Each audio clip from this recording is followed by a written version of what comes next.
ఇంకా coming to the point, ఇది నా వ్యక్తిగతం. ఇక్కడి నుంచి నేను చెప్పేదంతా కూడా వ్యక్తిగతం.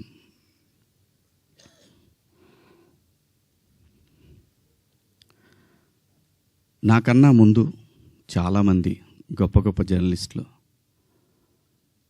లైక్ గంగాధర్ శాస్త్రి గారు కానివ్వండి, తెలుగు జాతి మొత్తం వాళ్ళ మాటలను వింటూ సంస్కృతిని ముందుకు తీసుకెళ్లాలనే ఆరాటంతో పనిచేస్తున్నటువంటి చాగంటి కోటేశ్వరరావు గారు, అలాగే గరికపాటి గారి ప్రవచనాల్లో స్త్రీ పట్ల స్త్రీకున్న ప్రాముఖ్యత, వీటన్నిటి గురించి వాళ్ళు మాట్లాడే సందర్భంలో చాలామంది చాలా మాట్లాడారు.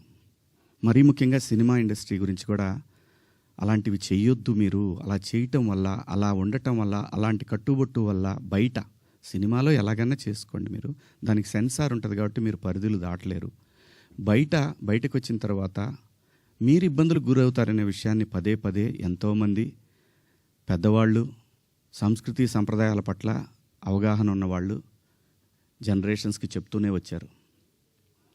నేను అలా మాట్లాడటానికి ప్రధానమైన కారణం ఏంటంటే, లూలు మాల్లో నిధి అగర్వాల్ తను పడ్డ వేదన,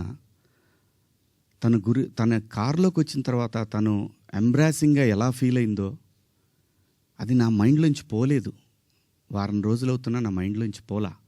ఆ తర్వాత ఇమీడియట్గా సమంత గారి మీద, తెలుగు సినిమాలో నేను ఈ ఇండస్ట్రీకి వచ్చిన తర్వాత 90% ఆర్టిస్టులు, ఫీమేల్ ఆర్టిస్టులు ఎప్పుడు కూడా లైక్ రమ్యకృష్ణ గారు కానివ్వండి, జయసుధ గారు కానివ్వండి, విజయశాంతి గారు, వీళ్ళు కట్టుకున్న శారీస్ మీద, వీళ్ళు వేసుకున్న డ్రెస్సుల మీద షాపుల్లో అమ్మేసేవాళ్ళు అనమాట. నేను ఎవరిని ఈ డ్రెస్సులు వేసుకోండి, ఆ డ్రెస్సులు వేసుకోండి, మీరు కప్పేసుకోండి అని నేను చెప్పలేదండి. నేనెవరిని చెప్పడానికి?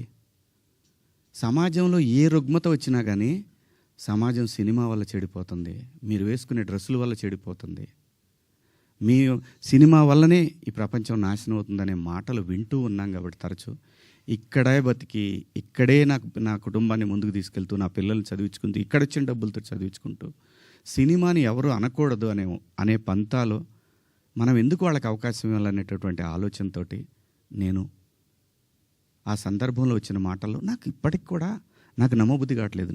నేను ఆ 2 పదాలు నాకు ఎందుకు